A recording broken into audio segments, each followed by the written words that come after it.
সূরা ওয়াকিয়া মাক্কি সূরা, রুকু আছে 3টি, আয়াত আছে 96টি।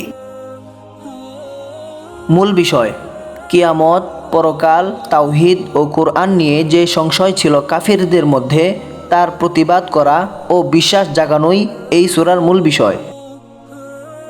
চলুন জেনে নেই এই সূরাতে আল্লাহ তাআলা কি বলেছেন আমাদের জন্য। আয়াত 1 থেকে 6 সেদিন কি ঘটবে সেটা বলেছেন। উল্লেখযোগ্য আয়াত 7 সেদিন 3টি দলে মানুষ ভাগ হবে। 1 যারা অগ্রগামী, 2 ডান দিকে আমলনামা যাদের থাকবে, 3 বাম দিকে যাদের আমলনামা থাকবে।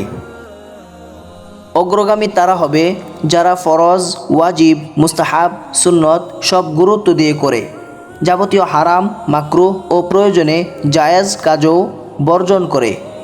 ডান হাতের লোকেরা তারা হবে যারা অগ্রগামীদের চাইতে আমল কম গুরুত্ব দিয়ে করেছে। অগ্রগামীরা তো অগ্রগামী, তারা পাবে নাঈম জান্নাত ও সবচেয়ে বেশি আরাম আয়েশ। ডান হাতের লোকেরা কতই না ভাগ্যবান, তারা অগ্রগামীদের চেয়ে কম পাবে। অগ্রগামীরা পূর্ব জামানা থেকে বেশি যাবে, খুব অল্প পরবর্তী জামানা থেকে যাবে। ডান দিকের তারা অনেকেই পূর্ববর্তী, অনেকেই পরবর্তী জামানা থেকে যাবে। চলুন দেখি আমাদের জন্য কি নির্দেশ এই রুকুতে। বাম হাতের কারা হবে? যারা পৃথিবীর জীবনে ভোগবিলাসে মত্ত ছিল, অবিরাম গুনাহ করে যেত, অনুশোচনা করত না। 2 যারা পুনরুত্থান অস্বীকার করত। বাম হাতের লোকদের হবে কতই না দুর্ভাগ্য, তাদের জন্য থাকবে জাহান্নাম। তিনি যা প্রশ্ন করেছেন তাদাব্বুর করা। সন্তান তোমরা সৃষ্টি করো নাকি আমি? বীজ থেকে কে ফসল উৎপন্ন করে, আমি নাকি তোমরা? যে পানি খাও তা কি তোমরা নাজিল করো নাকি আমি? আগুন যা দিয়ে জ্বালানো হয় সেটা কে সৃষ্টি করেছে, তোমরা নাকি আমি? ভয় পাও, তিনি চাইলে আমাদের আকৃতি পরিবর্তন করে দিতে পারেন, চাইলে শস্য খড়কুটো করে দিতে পারেন, চাইলে পানি লবণাক্ত করে দিতে পারেন। আগুন নিদর্শন জাহান্নামের। রবের নির্দেশ, তাসবিহ পড়ো রবের। চলুন দেখি কি রয়েছে 3 নং রুকুতে। বিশ্বাস করো কোরআন নাজিল হয়েছে রবের পক্ষ থেকে, এটি একটি সম্মানিত কিতাব, এটি রয়েছে সুরক্ষিত কিতাবে। কোরআন কখন স্পর্শ করা যাবে না?